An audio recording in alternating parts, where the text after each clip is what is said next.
If you were watching the 8 o'clock show last night, you'll know that Fabrizio Romano dropped a very interesting update around Semenyo of Bournemouth, saying that Manchester United had made contact with Bournemouth in the last 48 hours, as well as Man City. Also Spurs and Liverpool are in that race as well. Now, we've got Ben Jacobs on the show at 2 o'clock, and we won't be missing that, will we? Because he is the person who started this all off over the last few weeks, saying that Man United will be there in January, expressing firm interest in Semenyo and that release clause. So we'll get the latest on that at 2.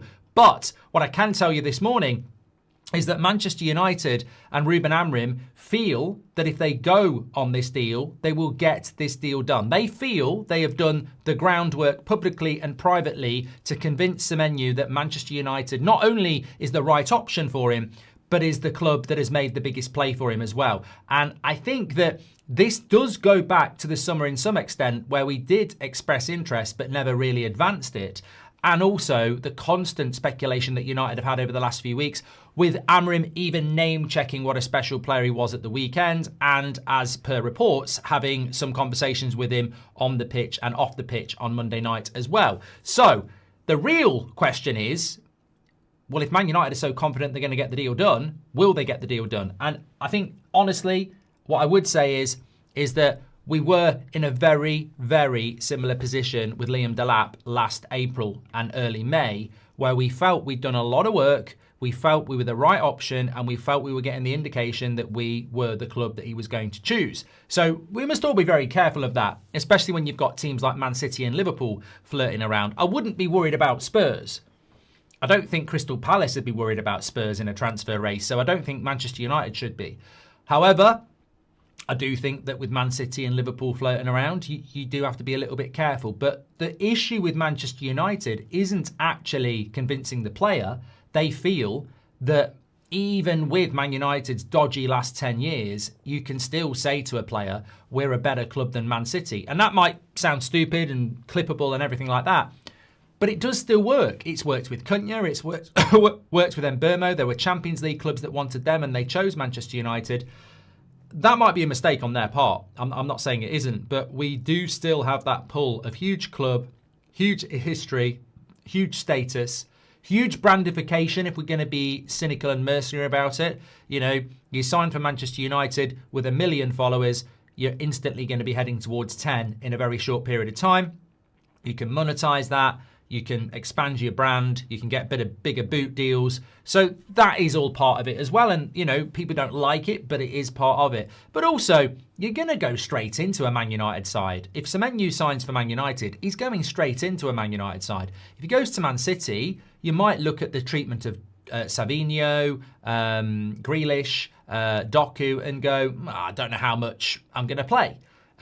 You might look at Liverpool and go, you know, is that the place to be at the moment? So we have got a pull. Just because we're a bit shit doesn't mean that we don't have a pull. And also, what we're being told is that United have done a lot of groundwork. It's not just the public statements from Amorim. United have done a lot of groundwork on this deal, and they're confident they can get it done. Otherwise, they wouldn't want themselves publicly associated to this deal like Romano did last night, and Ben Jacobs has mentioned as well. So the real question for Manchester United is, do they have the financials to do this deal?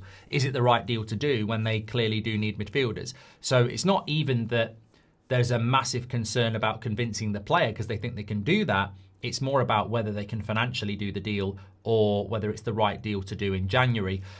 Which, in a way, I would criticise because I think that's something that we don't want to be hearing. You know, if you want a player and the manager wants the player and the player is, you know, gettable, then football clubs go and get them. They don't then go, can we afford it? You know, that. But, you know, to be fair, Fabrizio mentioned that last night as well. So, look, where we are this morning is not where we were yesterday morning or yesterday evening. We are in a position where Manchester United are a big player in this deal and they feel that they can get the deal done. The question is, are they going to push forward on it, or are they going to say, not today, the money's not there, or we'd rather spend it elsewhere? And that's something that we were discussing last night. But what we're hearing around the midfield is that United, and Fabrizio said it himself about Baleba, you know, Amorim is obsessed with Baleba, to the extent that Baleba is higher. Well, I don't believe this, but look, it's a new show. Baleba is higher than Wharton, Anderson and Stiller in Amrim's mind. He is the obsession that Amrim wants. Brighton aren't going to shift on the price in January, so we think we're going to go back in the summer and have a whole summer at it because he's not in the World Cup. It's enough to make you want to throw up, but, you know, this is why I think the question is he the right man for Man United? Because I don't get why Baleba would be the obsession of any manager in the Premier League at the moment when there are better midfielders out there. But that sort of feeds into what this is all about, in the sense that we might not buy a midfielder in January because our priority is Baleba and we can't get him. And we definitely have a manager that is stubborn enough to go, I'll get on with what I've got, which could mean keeping Mainoo against his will until the summer as well. So it's a bit messy around the midfield.